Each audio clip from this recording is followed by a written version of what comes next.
Cette émission vous est présentée par les lubrifiants Seven, des produits authentiques hérités de la compétition. Stylimo, réseau national de mandataires immobiliers.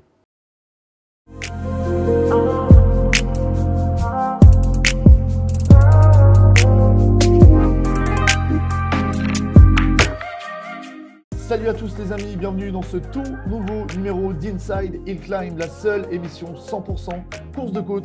Et ce soir, eh bien, avec mes invités du jour, on va tout simplement débriefer de la 50e course de côte de Bagnols Sabran qui, le week-end dernier, a clôturé le championnat de France de la montagne 2020.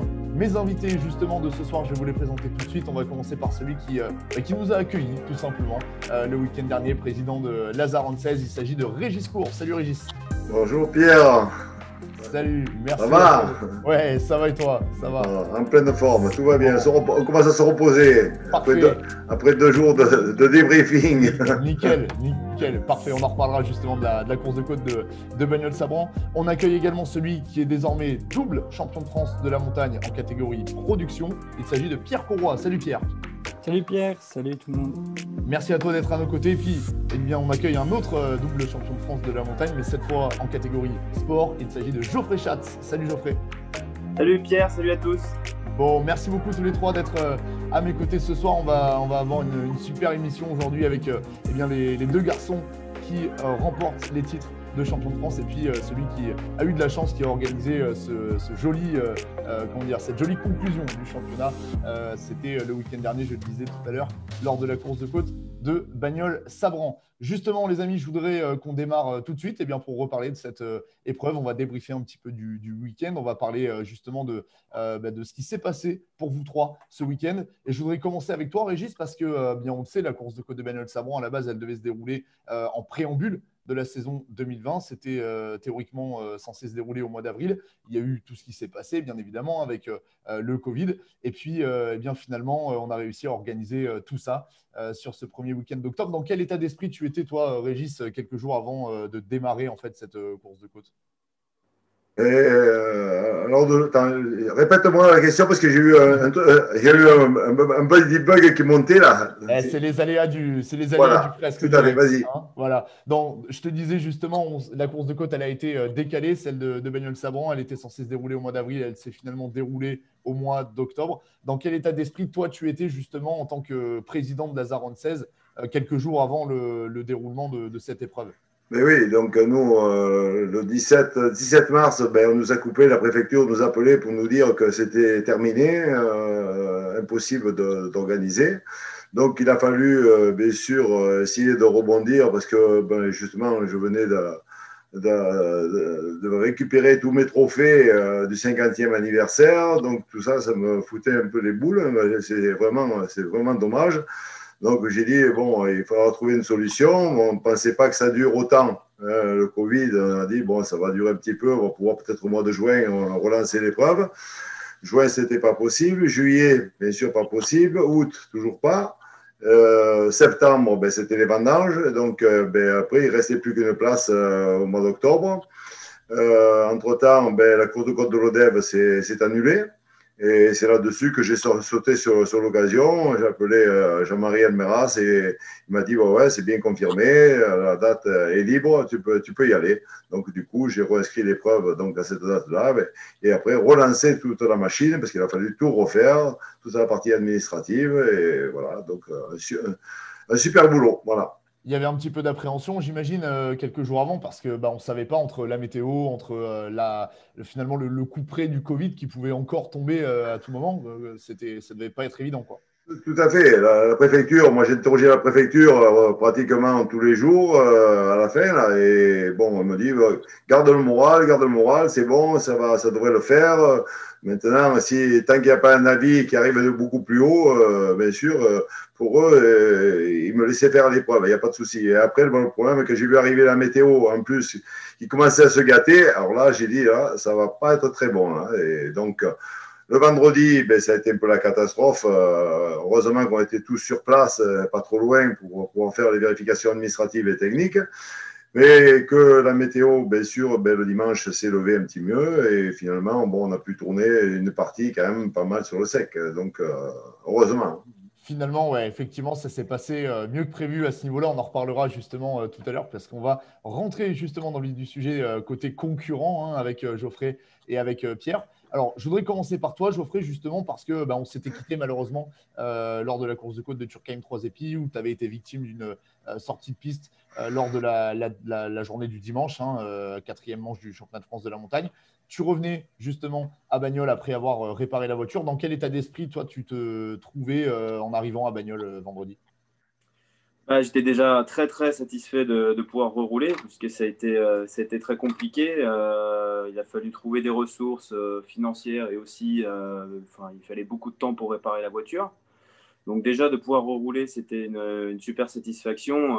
Donc j'ai eu la chance d'avoir des partenaires qui m'ont beaucoup soutenu, des amis, ma famille. Mon père, il a travaillé comme jamais pour remettre la voiture sur ses roues. Donc rien que ça, c'était une première victoire déjà d'être présent à Bagnoles. Et puis en plus, il y avait le titre qui se jouait, donc on était motivés, bien motivés. On avait fait une petite séance d'essai au Bourbonnais juste avant, on a eu le temps. Donc tout était en ordre, si je puis dire, pour attaquer ça de la meilleure des manières. Et c'est vrai que la pression était quand même déjà présente dans le sens où Régis en a parlé de la météo. Parce que tout le monde connaît le tracé de Bagnoles-Savran et dans des conditions délicates, ça mettait une petite pression. Mais bon, après, c'est pour tout le monde pareil. Donc non, on était dans une bonne dynamique pour attaquer le week-end. Bon, et justement, tu parlais de la réparation de la voiture. Alors, on a eu la chance de se rencontrer une semaine avant Bagnoles, puisque Ouais. on s'est croisés du côté de Manicourt. Et justement, en fait, à l'occasion de ce meeting de l'Ultimate Cup Series à Manicourt, vous receviez à peine finalement le capot de la Norma. Donc, c'était vraiment dernier délai, quoi, pour le coup.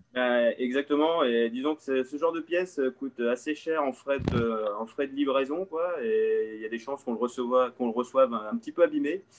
Donc, vu que Nova Proto a un soutien aussi sur les meetings d'Ultimate, puisqu'il y a beaucoup de Norma de ligue qui roulent, on en a profité pour apporter le capot sur place, vu que le team de mon frère roulait, donc ANS Motorsport. On a profité pour récupérer le capot à ce moment-là, quoi. Ouais, bah c'était voilà, la situation s'y prêtait en tout cas pour finaliser la réparation de sa voiture, mais il était confiant, hein, je vous rassure. Il me l'avait confié qu'il était prêt à en découdre et confiant, Geoffrey, dès le week-end d'avant. Pierre, toi de ton côté, alors c'est vrai que tu as vécu une saison assez pleine en termes de course de côte, puisque tu t'es imposé tout simplement à 4 reprises hein, en 4 courses. Dans quel état d'esprit toi tu étais en arrivant à Bagnoles? Bah écoute, on avait fait un peu les calculs avant de venir à Bagnoles. J'étais en tête du championnat et on avait vu qu'en fait, il suffisait d'une 5e place pour pouvoir aller chercher le titre cette saison. Du coup, voilà, on est venu à Bagnoles en se disant, bah, le premier jour, on va assurer les points et puis on se lâchera un peu plus sur la course du dimanche, quoi. T'étais pas trop effrayé, je dirais, par la pluie qui pouvait arriver et qui aurait pu, pourquoi pas, chambouler le classement. On rappelle, on en reparlera tout à l'heure, mais par exemple, le dimanche, effectivement, il y a une montée qui est tombée dans l'escarcelle, je dirais, de Jean-Marc Boileau avec la F2000. Finalement, si la pluie avait été plus présente, peut-être qu'il y aurait pu avoir comment dire, pas un drame, mais je veux dire un coup de tonnerre, quoi. Hein. Ouais, alors non, tu vois, les conditions pluvieuses, ça ne me gêne pas du tout. J'étais parti. Enfin, tout le monde pensait que le week-end allait être sous la pluie durant les 2 jours. Donc, je m'étais préparé à ça. On avait travaillé sur la voiture pour qu'on soit bien prêt pour ça. Et puis, non, après, avec la McLaren, c'est vrai que j'ai eu déjà l'opportunité de pouvoir la piloter sous la pluie à plusieurs reprises. Notamment, bah, la première fois, c'était à Saint-Gueno lors de ma première saison en 2017, où j'avais gagné, j'avais fait le meilleur temps de la montée, 4e au scratch au milieu des formules. Donc, non, c'est vraiment une super auto sous la pluie. Donc, non, j'avais pas vraiment d'appréhension là-dessus, quoi. Ok, ok. Confiant, malgré le risque, effectivement, que la pluie puisse tomber. Alors, je voudrais que maintenant qu'on parle eh bien, de la journée du samedi, là, on était en train de parler de l'avant-course, parlons maintenant justement du week-end en lui-même. Je vais rester avec toi, Pierre, parce que, eh bien, justement, à l'issue de ce week-end de cette journée du samedi, de la 5e manche, donc du championnat de France de la montagne, eh bien, tu remportais donc cette épreuve et tu t'assurais finalement le titre après celui obtenu en 2017. On sait que ces dernières années, tu avais un petit peu partagé partager ton programme avec la côte et le circuit. Est-ce que finalement ce titre va te redonner un peu envie de te consacrer à fond à la course de côte? Ouais, alors c'est sûr que les 2 saisons précédentes, c'était un peu compliqué pour moi avec mon programme chargé, notamment en 2018 où je participe au championnat d'Europe des courses de côte et au championnat de France des circuits. Donc c'est clair que il me manquait des résultats pour pouvoir défendre mon titre de 2017. L'année dernière, même chose. J'ai pas pu participer à toutes les courses en fait. Donc c'est clair que cette année, avec le programme un peu plus réduit à cause de la crise sanitaire, j'ai pas pu finaliser mon programme en circuit. Donc ce qui m'a permis de me consacrer à fond à la course de côte à 100%. Donc voilà, c'est clair que j'avais à cœur d'aller chercher ce titre qui m'avait échappé les 2 saisons précédentes, quoi. Ouais, bah, j'imagine. Est-ce que après ce titre, alors obtenu sur 6 courses, du coup, pour toi, il a la même saveur que celui de 2017 ou c'est quand même un petit peu particulier dans ton esprit? Ouais, c'est sûr que bon, je ne vais pas dire que c'était un peu plus facile, mais bon, la concurrence était un peu plus faible cette année, hélas. Mais bon, après, avec Ronald Garcés, c'est vrai que j'ai eu un concurrent redoutable. Il était vraiment proche de mes chronos, notamment au Mont d'Or, où il améliore le record. Non, à Turckheim, pardon. À Turckheim, ouais, à Ouais, Turckheim, effectivement. Turckheim, il améliore le record. Donc, c'est vrai que j'avais encore pas vraiment eu de concurrent, mis à part Nico Verver, aussi proche de moi. Donc, vraiment, on s'est bien bagarré toute la saison. C'était vraiment super. Après, forcément, un titre de champion de France, ça a toujours, ça fait toujours plaisir. C'est clair que ouais, c'est génial, quoi. Ouais, bien sûr. On imagine quand même que ça doit être quelque chose. C'est marqué sur les tablettes, hein. L'histoire retiendra que ce championnat particulier, eh bien, t'es revenu. Geoffrey, alors toi, bah, du coup, le samedi, effectivement, mathématiquement, c'était beaucoup plus compliqué pour être champion pour ta part, parce qu'on rappelle hein, quand même que le classement du championnat eh bien, a été défini sur les 5 meilleurs résultats et que donc, fatalement, tu avais grillé un joker avec Turckheim. Malgré tout, ça s'est plutôt bien passé samedi, mais il y a un garçon qui a sorti le lapin du chapeau, on va dire. C'est Fabien Bourgeon et qui vous a tous coiffé finalement hein, sur la journée du samedi. Oui, oui, tout à fait. Non, Fabien a été vraiment extraordinaire et pas que le samedi et le dimanche aussi, puisqu'il a vraiment affiché un niveau de performance incroyable. Donc, franchement, avec le peu de roulage qu'il a avec cette voiture, qui est quand même beaucoup plus puissante que ce qu'il a pu conduire jusqu'à maintenant, compte tenu le peu de roulage de la voiture en elle-même, ça sort des tréteaux, c'est assez incroyable la performance que lui et son équipe ont réussi à accomplir ce week-end. Donc non, franchement, chapeau, ça promet un championnat 2021 vraiment très, très, très, très relevé. Donc non, non, vraiment bravo à lui et à son équipe. Ils ont vraiment fait un job de fou, quoi. Donc sinon après, de notre côté, le samedi, c'était assez compliqué. Hein, donc déjà avec la météo, comme on a dit au début. Ça, un mauvais choix de pneus pour la première manche des essais. Donc après, on n'a pas pu trop prendre nos marques. Mais bon, après, voilà, c'était un choix. On s'est loupé. Enfin, disons qu'il y a plus de 10 minutes avant qu'on parte. Donc du coup, c'était raté. Et puis après, première manche de course, la piste était encore assez piégeuse. On avait vu en redescendant, puisque le haut du parcours était assez sec et le bas était vraiment encore très, très gras. Et j'ai vraiment essayé de faire zéro erreur et sur la partie grasse notamment où j'ai vraiment fait attention. Je me suis beaucoup plus libéré sur le haut qui était beaucoup plus sec. Mais voilà, Fabien a fait le job clairement. Il a su exploiter sa chance. Il a vraiment fait ce qu'il fallait et chapeau à lui, quoi. Donc au soir du samedi, on était quand même plus confiant que le samedi matin, puisque étant devant Sébastien qui a eu des soucis, des ennuis mécaniques, c'était mieux pour nous pour le lendemain, quoi. Une troisième place nous suffisait le dimanche pour être couronné. Mais bon, comme on l'a vu, il peut se passer beaucoup de choses en une journée, donc rien n'était vraiment fait, quoi, encore. Mais c'est ça exactement, tout pouvait encore se passer. Alors effectivement, comme tu le disais, Sébastien Petit, malheureusement, qui avait été victime d'un bris mécanique et finalement ne prenait que la 4e place, ça faisait quand même tes affaires.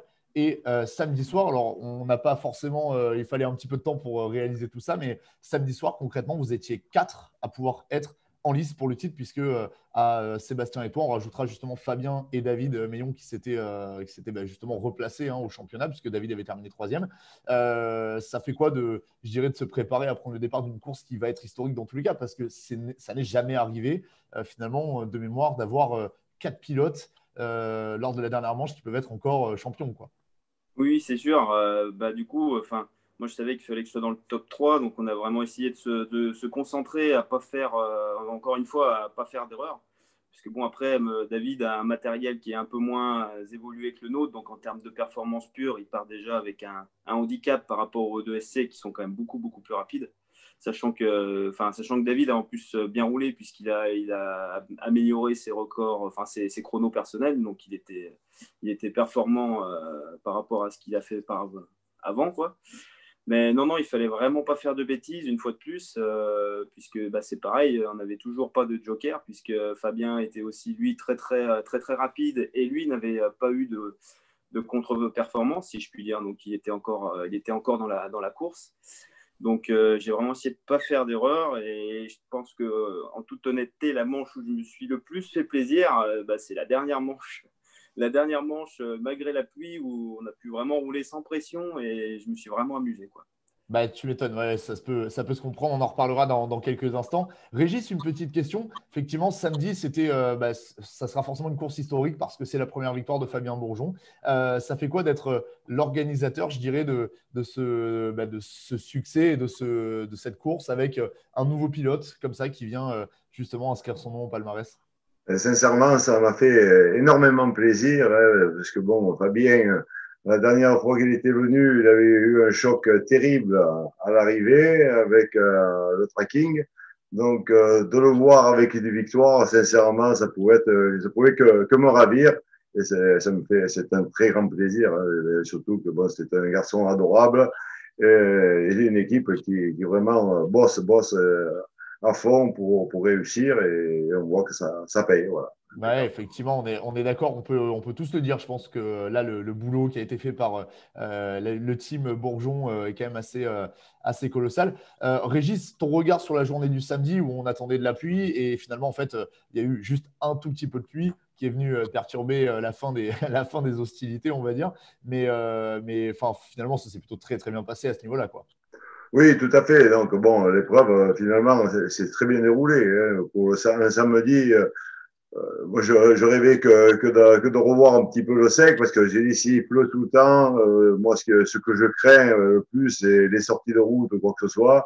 Je tremble maintenant à chaque fois que la pluie arrive. Et donc, surtout dans cette remontée avant le dernier droit de l'arrivée. Là. C'est Bah, bien certain sûr. que. Donc, voilà. Donc, c'est quelque chose pour moi, la pluie, je ne veux plus la voir maintenant. Et il vaut mieux avoir du Mistral quand même chez nous, c'est plus agréable, Ouais. même si de temps en temps, ça enlève un peu de sable et des fois, le bac à sable déborde un petit peu et fait glisser les autos. Voilà, c'est Bon. un peu le charme de Bagnole Sabran. Voilà. J'ai des souvenirs quand même d'édition de Bagnole Sabran avec le Mistral. Bon, c'était pas très, très, très, très drôle non plus, hein, quand même. Non, non, non. Après, il y a beaucoup de poussière dans le parc, Ah oui, c'est pas terrible non plus. c'est Voilà. pas idéal, effectivement. On va Par passer contre, maintenant. oui. Ouais, pardon, excuse-moi, Régis. Oui, par contre, bon, j'aurais une question un peu à poser au pilote, en fait, pour savoir un petit peu ce qu'il pense, en fait, de l'organisation de l'épreuve, savoir au niveau de la sécurité de l'épreuve, savoir si vraiment c'est une route qui est assez sécurisée, par rapport, parce que les voitures roulent de plus en plus vite, et au niveau du revêtement, savoir l'état du revêtement, s'il est encore valable pour garder cette épreuve toujours au championnat. Voilà. Geoffrey, Pierre, qui veut répondre en premier à cette question? Ouais, Euh, écoute, au niveau du revêtement, c'est plutôt pas mal, hein, franchement. Il y a d'autres courses qui sont moins bonnes au niveau du revêtement. Après, sur le haut du parcours, où c'est plutôt rapide, il y a les glissières de sécurité. Donc, nous, pour les voitures fermées, c'est plutôt sécure. Après, s'il y aura des choses à améliorer, je pense que c'est rajouter des glissières par endroit, mais de manière générale, c'est déjà bien au niveau de la sécurité, quoi. Hmm. Disons que les glissières, à l'heure d'aujourd'hui, nous, ça a toujours été un problème. C'est pour ça qu'on a mis beaucoup de buts de terre. Alors Ouais. aujourd'hui, pour remplacer les glissières, parce que bon, la commune était sur un site un peu classé et il ne va pas avoir trop de fer de partout. Déjà, on en a mis énormément. Et ça a été une époque où on a pu faire des choses que maintenant, de moins en moins, ils veulent qu'on mette des glissières, surtout métalliques. Eh oui, c'est sûr. Geoffrey, ta réponse à Régis?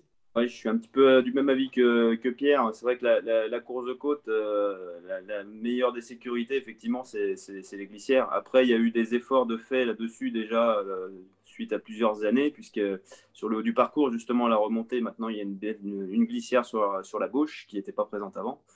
Donc, non, il y a eu des efforts de fait. Après, avoir un tracé vraiment sécurisé en course de côte, c'est très, très, très, très compliqué, quoi.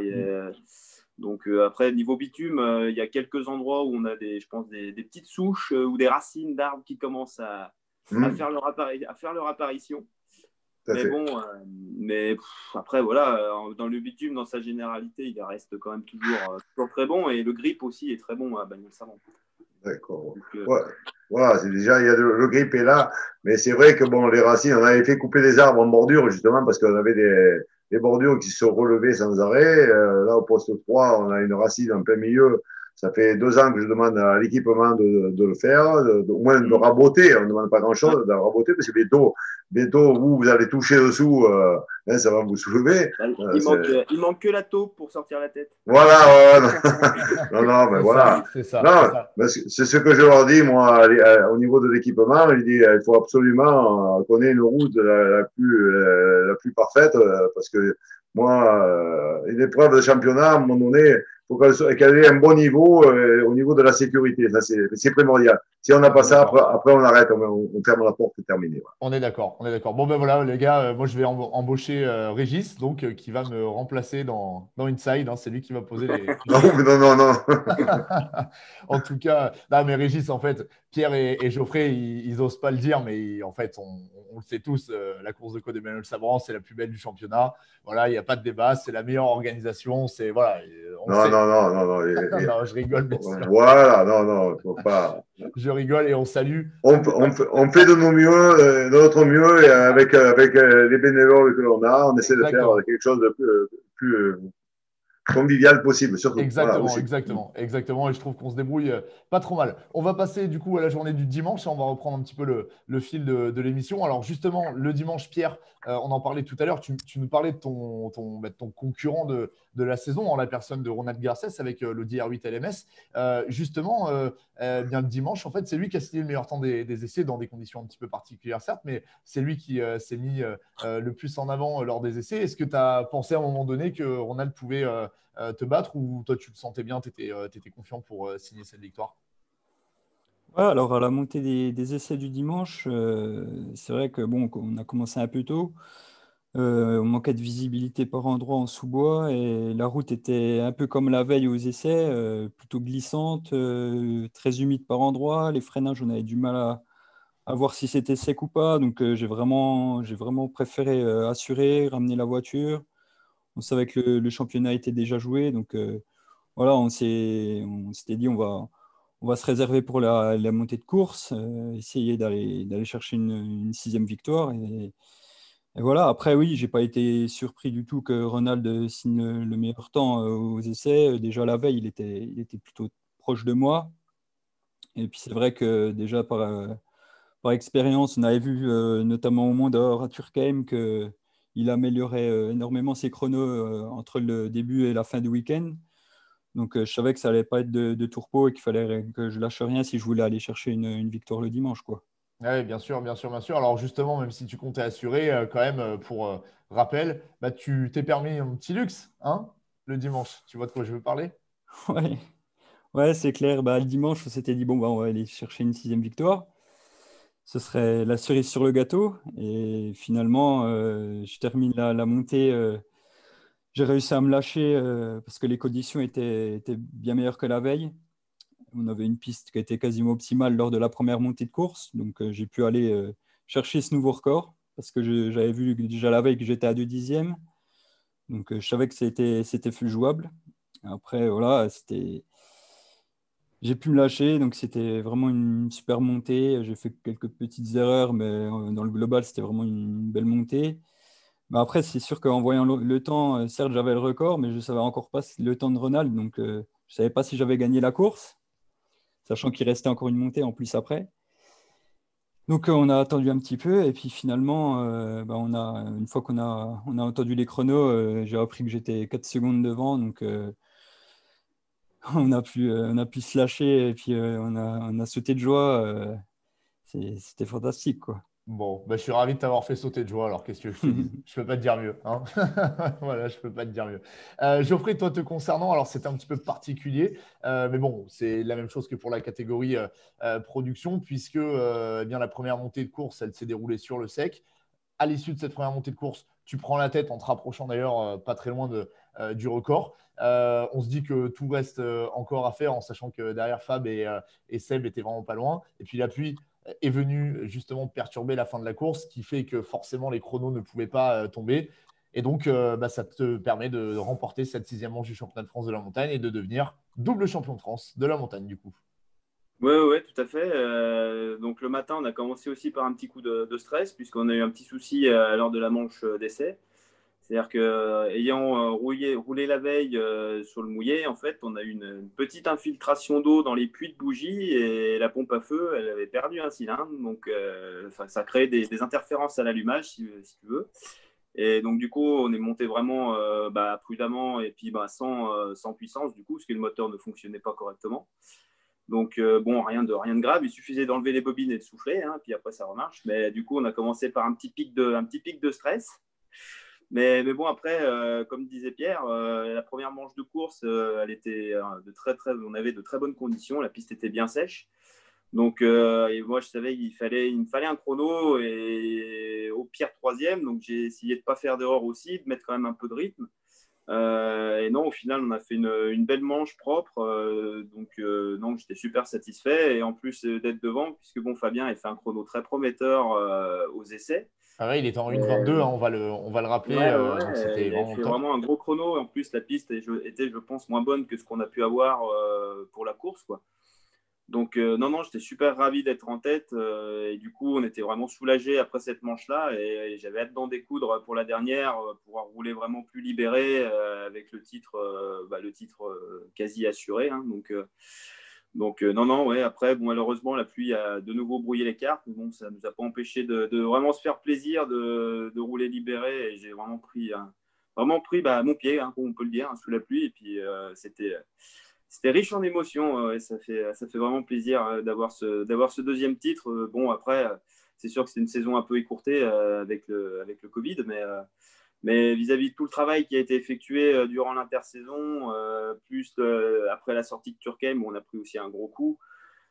Pour Eureka, pour tous mes partenaires qui se sont vraiment saignés pour tout remettre d'aplomb et qu'on puisse être présent, c'était vraiment super important qu'on ait cette récompense, quoi, de pouvoir leur prouver qu'ils ont bien fait de nous faire confiance et de nous aider. Et vraiment, ouais, c'était riche en émotions par rapport à ça, quoi. On a pu vraiment souffler et profiter. Ouais, ben justement, c'était la question que je voulais te poser, un peu la même question que j'ai posée à Pierre. Ce titre, bah, du coup, comme Pierre, c'est aussi ton deuxième, hein, puisque tu es le champion sortant et donc le nouveau champion en 2019 et en 2020. Est-ce que ça a la même saveur pour toi, ce titre, eu égard aux circonstances, je dirais, du calendrier par rapport à celui de 2019? Bah, comme je disais, surtout, bon, la saison était un peu écourtée, donc forcément, c'était un peu différent. Mais dans tous les cas, je savais que la bagarre allait être rude, parce que ce qui se passe aussi, c'est qu'on fait tous des essais. Et il arrive parfois qu'on se retrouve tous le même jour, sur le même circuit, Tu à faire parlerais nos pas essais d'avant-saison. du Bourbonnais 2-3 jours avant le Mont d'Or, par Exactement, hasard? ouais, Ouais. exactement, au circuit du Bourbonnais.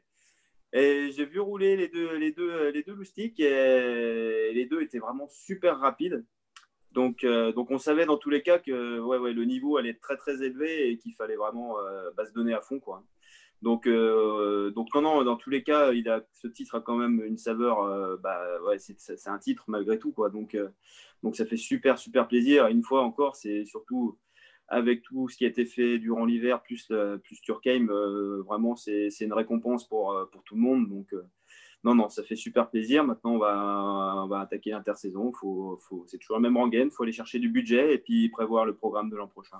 Bien sûr, bien sûr, bien sûr. Bah, c'est un petit peu ce que je disais tout à l'heure avec Pierre. On se souvient du titre de 87 et des circonstances hein, dans lesquels Daniel Bocard devenait champion de France. Et ben, on se souviendra du titre de 2020 pour toutes ces raisons qui a été très particulier. On en reparlera dans 50 ans à nos enfants. On leur dira, oh, 2020, tu te rappelles, en 2020, hein, c'était l'année du Covid. Voilà, on leur dira ça.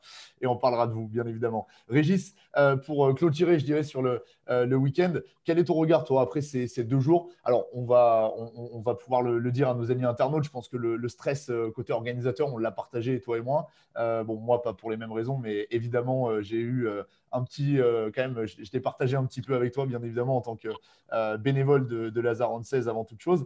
Finalement, bah, la pluie, elle est venue, mais juste pour mettre un petit coup de piment sur le week-end. Donc, finalement, c'était presque parfait. C'était presque même mieux que 100% sur du sec, non? Qu'est-ce que tu en penses? Oui, non, mais tout à fait. Non, ben là, personnellement, maintenant, je dis, on a eu un week-end parfait. Hein, c'est-à-dire, de ce côté-là, tout le monde a roulé dans des conditions à peu près identiques. On peut dire, il n'y a pas eu trop de troubles là-dessus. Par contre, bon, c'est le nouveau format que l'on a adopté par rapport au Covid. Je pense qu'à l'heure d'aujourd'hui, pour le spectateur, c'est un format qui est très intéressant, surtout parce que le public il est en pression en permanence. Et je pense aussi que pour les pilotes, je voudrais avoir les avis des pilotes justement pour savoir ce qu'ils en pensent pour l'avenir. Allez, je laisse la parole à mon co-animateur Régis Cour. Geoffrey, tu veux nous donner un petit peu ton avis, toi, justement, sur ce nouveau format, comme disait Régis? Disons que oui, pour les spectateurs, je pense que ça peut être intéressant dans le sens où il y a une course par jour. Donc, puis même pour toi, je pense que c'est plus facile d'animer quand on a vraiment des courses, quoi. C'est toujours plus palpitant. Bien sûr. Et après, ce qui peut être intéressant aussi, effectivement, c'est on voit beaucoup maintenant les championnats, tous les championnats nationaux et aussi internationaux fonctionner avec un nombre de meetings pas énorme, mais par contre plusieurs manches par meeting. Donc bon, après, ça peut aussi nous ramener sur un format un peu plus, je veux dire, standard par rapport à ce que font les autres, quoi. Et pourquoi pas aussi pour certaines, parce on a souvent dit que le championnat de France était dur à assumer dans sa globalité. C'est-à-dire, si on veut faire toutes les manches, ça représente des budgets de déplacement qui sont assez élevés. Donc, par ce biais-là, ça peut être intéressant d'avoir peut-être un peu moins d'épreuves, mais par contre, du coup, plus de courses par meeting pour limiter aussi certainement les budgets de déplacement ou de logistique pour les teams. Donc, bon, après, c'est des paroles, mais bon, pourquoi pas, c'est à voir, quoi, c'est à réfléchir, à discuter. Bien sûr, bien sûr. Pierre, toi, ton avis sur la question, quel est-il? C'est le même que Geoffrey ou pas? Bah, écoute, tout ce qu'il a dit, je le partage à 100% en fait. C'est clair qu'après, pour les spectateurs, c'est top comme format. Ça permet d'avoir, je pense, plus de spectateurs dès le samedi. C'est vrai qu'aussi, je pense que tout le monde s'y retrouve, aussi bien les pilotes qui aiment le cumul des 2 montées que les pilotes qui aiment la meilleure montée. S'il pleut le dimanche, rien n'est joué, c'est une nouvelle course. Voilà, donc il faut rien lâcher, même si la météo est moins bonne le lendemain. Et puis, ouais, c'est sûr que faudrait. Enfin, moi, je l'avais déjà proposé, mais c'est vrai qu'il y aurait moins de courses. Je pense qu'il y aurait déjà un peu plus de pilotes qui pourraient jouer le championnat. Donc, voilà, réduire les meetings et avec 2 courses par meeting, ça permettrait d'avoir un championnat tout aussi beau avec davantage de pilotes qui joueraient la gagne, quoi.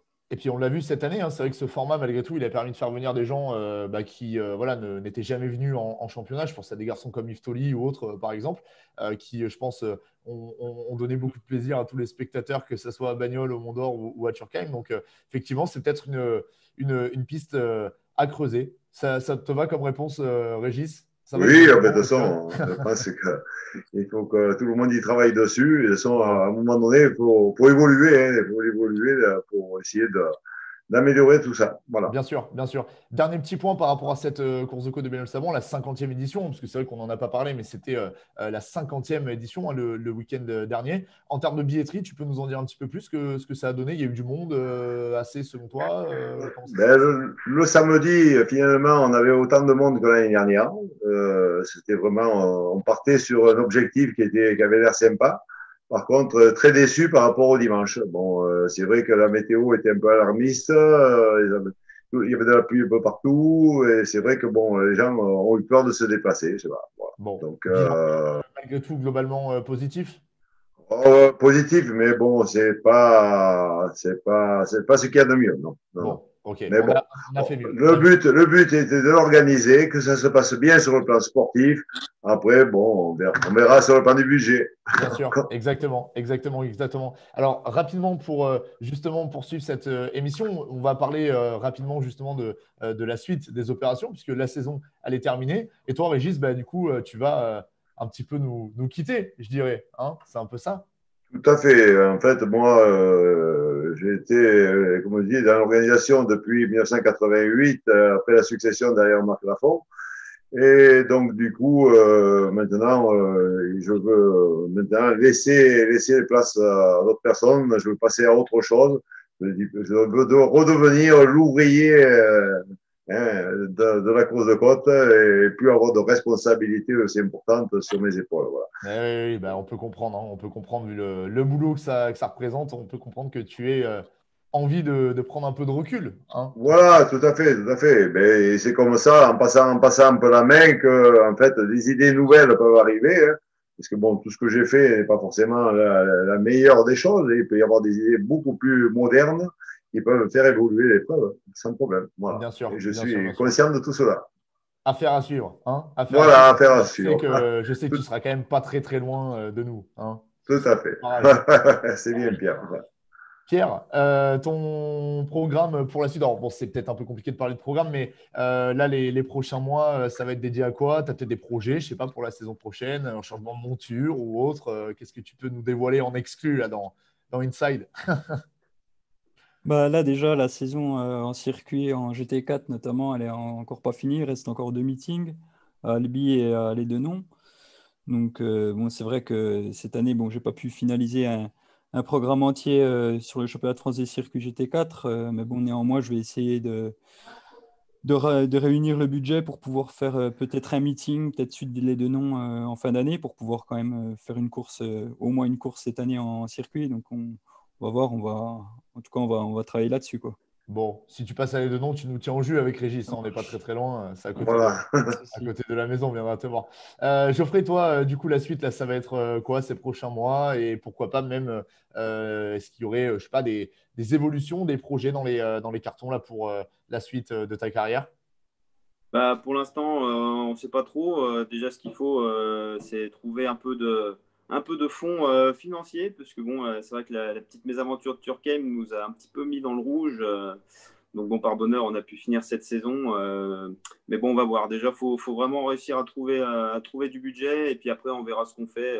J'aimerais beaucoup aller un peu plus en championnat d'Europe. Mais bon, comme on vient d'évoquer le problème de budget déplacement, bah, le championnat d'Europe, c'est peut-être le plus gros problème, c'est qu'il y a des trajets qui sont énormes. Bien sûr. Donc non, on va voir, on va essayer de trouver des sous et puis on va voir ce qu'on fait. Bon, j'ai rencontré un certain Nicolas, je l'ai interviewé, et il m'a dit qu'il aimerait bien partager le volant d'une Norma en endurance avec toi. Je sais pas si bon, ça peut t'intéresser. Ah bah moi toujours, mais bon, on verra, oui. C'est vrai que ce serait un rêve un jour de pouvoir aussi rouler tous les deux ensemble sur un circuit, ce serait vraiment génial. Ouais. Ça pourrait Mais être bon, sympa, ouais. pour l'instant, tu vois, je me cantonne à faire un peu la mécanique et puis c'est déjà bien. On passe des bons moments en circuit aussi.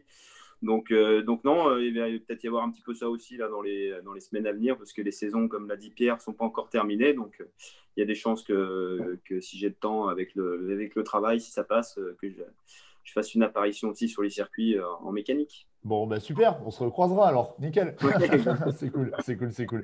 Bon, merci beaucoup à tous les trois d'avoir accepté de revenir sur le week-end et d'évoquer un petit peu l'avenir. Alors, restez avec moi, l'émission, elle n'est pas terminée. On va passer maintenant au classement, hein, au palmarès finalement de cette course de côte de Ben Le Sabran. Je vais vous rappeler bien les noms des vainqueurs de groupe du samedi et du dimanche quand il y en a eu deux différents, pardon. Donc, dans le groupe de SC, eh bien, évidemment, on en a parlé, c'est Fabien Bourgeon qui s'est imposé le samedi et toi, Geoffrey, donc le dimanche. Dans le groupe CN, David Meillon qui a raflé la mise le samedi et le dimanche. Dans le groupe DE, Fabien Ponchant s'est imposé le samedi, Kevin Petit donc le dimanche. En GTTS, eh bien, il est avec nous, le vainqueur des 2 manches, c'est Pierre Courroy, bien évidemment, vous l'avez compris. Dans le groupe GT Sport, c'est Anthony Dubois avec l'Alpine GT4 qui a remporté les 2 épreuves. Dans le groupe FC, pareillement, un seul vainqueur, c'est Mathieu Noué. Dans le groupe A, Francis Dozière qui s'est imposé le samedi et Antoine Uni le dimanche. Dans le groupe N, Sébastien Lemaire. Et dans le groupe F2000, eh bien, Jean-Marc Boileau. On va passer maintenant au VHC. On ne va pas oublier nos petits copains du VHC. Avec, dans le groupe classique, la victoire d'un local, hein, Jacques Thibon. Ah oui. Tu le connais, toi, Régis? Oui, c'est mon cousin. Ouais. Eh oui, tu le connais très très bien.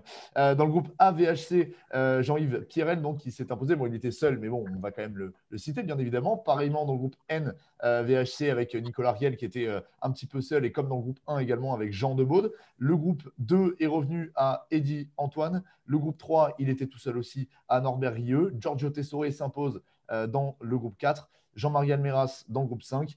Pascal Ferretti dans le groupe 6, 7, Sébastien Brizard dans le groupe 8, 9 et dans le groupe DE, donc ce nouveau groupe qui a été lancé à l'occasion de la course de côte de Bagnols-Sabran, eh bien c'est Eric Badi qui s'est imposé. Voilà pour les différents vainqueurs de groupe du week-end. Dernière étape, on va passer au quiz. Vous le savez, le quiz Sport Auto, course de côte dédié, vous l'avez compris, à la course de côte de Bagnols-Sabran, hein, évidemment. Sinon, c'est pas drôle. Est-ce que vous êtes prêts, messieurs? De près, oui. Allez, ça marche. Alors, première question, on évoquait tout à l'heure… bonjour Michel, Ouais. Michel qui est passé dans le coin. S'il veut venir nous dire bonjour, il peut, hein, il peut venir, il est invité. Je ne sais pas s'il reviendra. Donc oui, effectivement, on évoquait, Pierre, ton record, le record que tu as battu dimanche, celui de la catégorie production. Il y a un autre garçon licencié à la Zarances, qui plus est, qui a battu un record, c'est Francis Dozière, qui a battu le record du groupe A. Et je vais vous demander, messieurs, de vous rapprocher le plus possible de ce chrono qu'a signé Francis Dozière. Régis, je te laisse commencer. Sincèrement, je ne pourrais pas te donner de… Je n'ai pas suivi. J'étais dans la course, mais autrement que dans les temps. Voilà. Je sais. Voilà. Allez, une tentative peut-être? Tu vas peut-être nous tenter un truc? Non, sincèrement, je non, pas, tu ne l'as pas. Ok. Je n'ai pas regardé. Pierre, selon toi? C'était une 42, je crois. Quelque chose comme ça. Ou une Non, attends, une 38. Je ne sais plus en fait.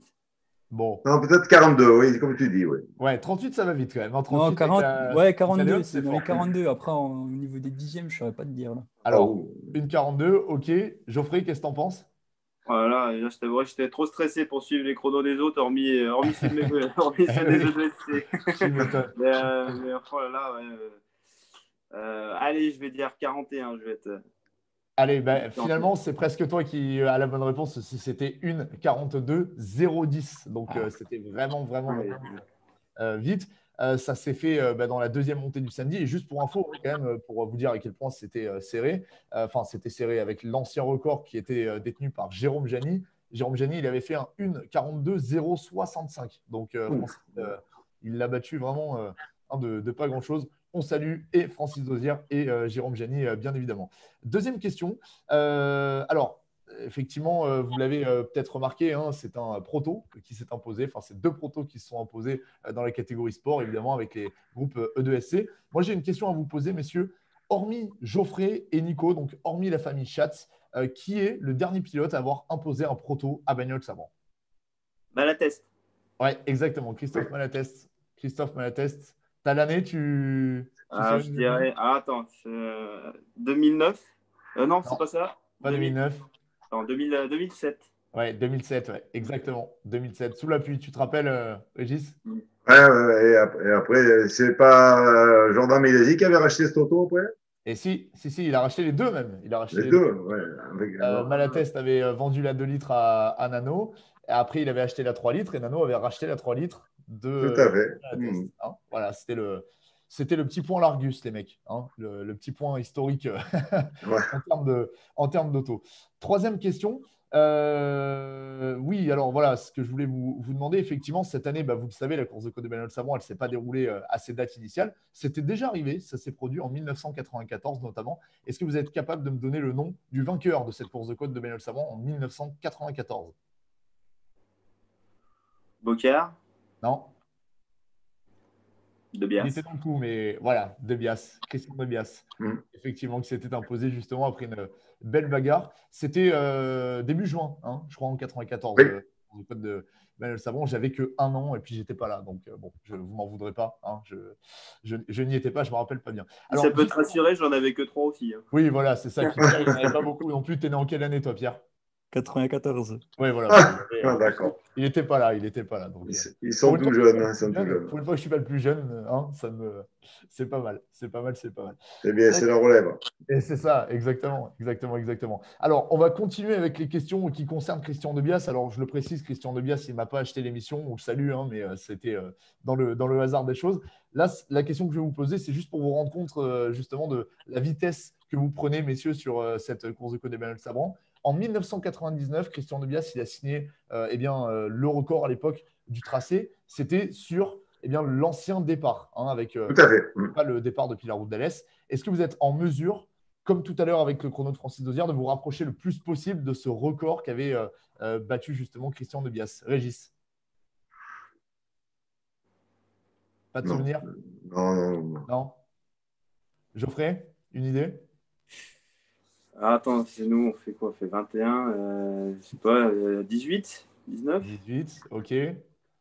Pierre? Sur l'ancien tracé, du coup, Ouais. ouais, j'aurais dit à peu près pareil. Ah, c'est peut-être plus rapide que 16. ça. Ouais, peut-être 16. Alors, 15, le record, le vrai record, je dirais la dernière fois en fait que ce record a été battu, on était dans les 1,16, hein, on était on était très très vite.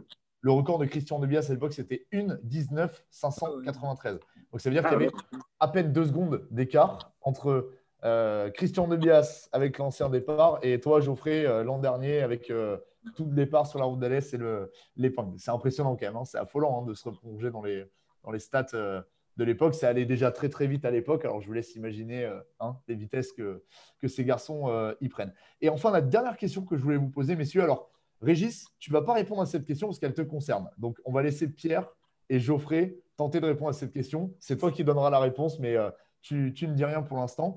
Est-ce que vous êtes capables, messieurs, de me donner l'année au cours de laquelle Régis a dirigé sa première course de côte de Manuel Sabran en tant que président d'Azan?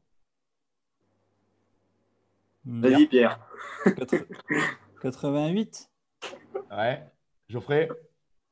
Ouais, je dirais avant, 84. Allez, la réponse, Régis? 88. Eh oui, Allez, 88. bim. 88. Et oui, parce qu'on rappelle. Pierre a bien écouté. C'est ça, tu l'as donné. J'avais pas prévu que tu donnerais la réponse tout à l'heure, mais bon, tu l'as rappelé parce qu'effectivement, tu as été 2 fois président. En fait, tu as été président entre 1988 et 1992. Et puis, tu as été président entre 2008 et 2020, puisque tu vas quitter tes fonctions de président de Lazare 16. Alors, juste rapidement, c'était laquelle la meilleure des présidences? C'était la première ou la deuxième? Dis-nous tout. La plus dure, c'est la dernière. La plus dure, c'est la dernière. Bien sûr, bien sûr. Ouais, la plus dure, c'est la dernière. Elle a été plus longue aussi. Elle a été beaucoup plus longue, mais avec plus d'événements, et donc automatiquement, c'était celle-là la plus dure. Bien sûr. Mais la première période a été mon apprentissage, et finalement, j'ai appris beaucoup de choses au fil des années, et voilà. Donc, et après, on se forme, on est beaucoup plus serein, mais après, quand on prend quelques claques, après, ça donne un coup au moral, et puis voilà. Donc, forcément. Bon, écoute, moi, je te remercie, Régis, d'avoir accepté de participer à cette émission. Et pareil pour Geoffrey, pareil pour Pierre. Et Régis, justement, comme c'était ta dernière course de côte de Bagnols Sabran, on a parlé aujourd'hui dans cette émission de la course de côte de Bagnols Sabran. On va terminer avec le mot de la fin. Et je te laisse en premier le soin de conclure cette émission et de dire ce que tu as envie de dire. Ce que j'ai envie de dire, c'est en fait de dédier cette 50e édition en fait à ma famille qui en fait m'a soutenu pendant toutes ces années. Mon épouse Anne-Marie, qui elle, j'avais pas eu à côté pour me soutenir, et mes enfants, parce que mes enfants ont grandi en fait dans la course de Bagnols Sabran. Donc, puisque Jérôme est de 1988, Adeline est 1993, donc ils ont tous grandi et alors d'aujourd'hui, ils ont tous une fonction Un s'occupe de la sécurité et ma fille au niveau des buvettes. Voilà. Donc tout le monde a sa fonction. Et mon épouse au niveau du secrétariat avec moi, sans problème. Donc voilà. Donc c'est pour ça qu'on a une mission qui a été bien remplie. Hein. Donc maintenant, place aux autres. Et c'est ça, c'est ça, c'est ça. Et place aux plus jeunes en même temps. Exactement, exactement, exactement. Tout à fait. Exactement. Voilà, c'est mon affaire. Je souhaite bon vent à toute cette nouvelle équipe et que tout se passe pour le mieux. Voilà. Eh ben, merci pour ce mot de la fin. Pierre, je te laisse ton mot de la fin également. Bah écoute, je te remercie déjà avant tout pour tout ce que tu fais au niveau de la course de côte, les commentaires, les reportages comme celui-ci. C'est toujours très qualitatif, donc je te remercie pour ça.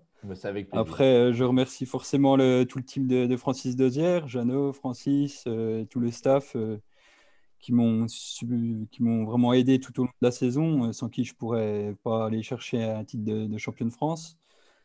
Après, je remercie aussi toute ma famille, mon papa qui me suit sur les courses, qui m'est d'une grande aide. Et puis, je remercie forcément tous mes partenaires, Michelin, avec qui on a continué de développer les nouveaux pneumatiques Michelin tout au long de cette saison. Mes autres partenaires aussi, Motul, la Tessot, etc. Donc, voilà, je remercie toutes ces personnes-là et ainsi que tous ceux qui m'ont soutenu durant toute la saison. Bon, merci beaucoup Pierre pour ton mot de la fin. Geoffrey, bah, écoute, tu vas conclure le mot de la fin. Voilà, tu vas conclure la conclusion. Bah, c'est un petit peu comme Pierre, hein. Bravo à toi déjà, Pierre. Merci. C'est vrai que ta jeunesse et ta fougue, ça fait du bien, ça remet un petit peu de suspense un peu au micro, donc c'est bien, continue Ouais, comme ça, c'est cool. prévu, c'est prévu. Et puis non, bah, un énorme merci également à tous mes partenaires, puisque sans eux, rien de tout ça ne serait possible. J'ai vraiment beaucoup de chance de pouvoir travailler avec eux, notamment Oreca, c'est peut-être la chance d'une vie, quoi. Donc un énorme merci à eux, à toute ma famille qui est dévouée comme jamais depuis maintenant plus de 16 ans, puisque mon frère a commencé en 2004. Donc depuis 2004, on n'a jamais arrêté, quoi. Donc voilà, un grand merci à ma famille, à toute l'équipe qui est toujours à fond derrière nous, qui passe beaucoup de temps aussi avec nous, qui nous aide beaucoup. Voilà, il y a beaucoup de bénévoles, donc à part leur dire merci, on ne peut rien faire grand-chose d'autre malheureusement, mais vraiment un énorme merci à eux. On passe toujours des super moments sur les meetings. On garde des super souvenirs, des grands moments d'émotion. Donc voilà, un énorme merci à toutes ces personnes-là. Puis prenez tous bien soin de vous pendant l'hiver. Il va faire froid, les nez vont couler, ça va être encore. On va mettre une écharpe pour se protéger du Covid ou de toute autre chose. Hein, on va essayer. Prenez tous bien soin de vous et puis on se dit en 2021. Eh ben merci en tout cas. Merci Geoffrey. Le message est bien passé. Eh ben écoutez, cette émission elle est terminée, les amis. C'était la fin du championnat de France de la montagne que j'ai essayé de vous faire vivre avec cette émission. On se donne rendez-vous par contre sur Inside Hill Climb dans quelques jours puisque ça va continuer. Il va y avoir des nouvelles émissions dans les prochaines semaines. Donc restez connectés. D'ici là, je vous souhaite une excellente fin de soirée. À très bientôt. Bye bye tout le monde. Salut à tous.